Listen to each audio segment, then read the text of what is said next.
Parole de Dieu quotidienne. Les paroles et le travail de Jésus, à l'époque, ne tenaient pas à la doctrine, et il n'a pas réalisé son travail en accord avec le travail de la loi de l'Ancien Testament.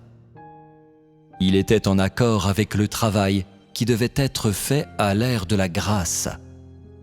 Il a travaillé en fonction du travail qu'il avait commencé, selon son propre plan et son ministère. Il n'a pas travaillé conformément à la loi de l'Ancien Testament.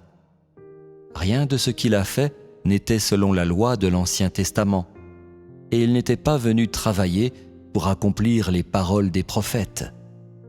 Chaque étape de l'œuvre de Dieu n'avait pas expressément le but d'accomplir les prédictions des anciens prophètes, et il ne vint pas pour se conformer à la doctrine ou pour délibérément réaliser les prédictions des anciens prophètes.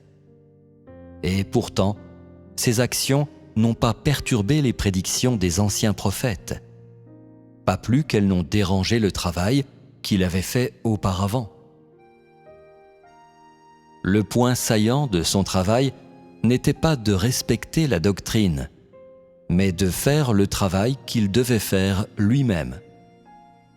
Il n'était pas un prophète ou un voyant, mais un Dieu pratique qui était réellement venu faire le travail qu'il devait faire. Et il est venu ouvrir sa nouvelle ère et réaliser son nouveau travail. Bien sûr, quand Jésus est venu faire son travail, il a également accompli plusieurs des paroles prononcées par les anciens prophètes de l'Ancien Testament. Pareillement, le travail d'aujourd'hui a accompli les prédictions des anciens prophètes de l'Ancien Testament.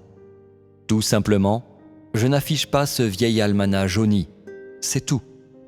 Car j'ai plus de travail à faire, j'ai plus à vous dire, et ce travail et ces mots sont beaucoup plus importants que d'expliquer des passages de la Bible qui est un travail sans grande importance et sans grande valeur pour vous, qui ne peut pas vous aider ou vous transformer. Je compte faire un nouveau travail, non pour accomplir un passage de la Bible. Si Dieu venait sur terre pour accomplir les paroles des anciens prophètes de la Bible, alors qui serait le plus grand? Dieu incarné ou ses anciens prophètes? Après tout, les prophètes dirigent-ils Dieu ou Dieu dirige-t-il les prophètes? Comment expliques-tu ces mots?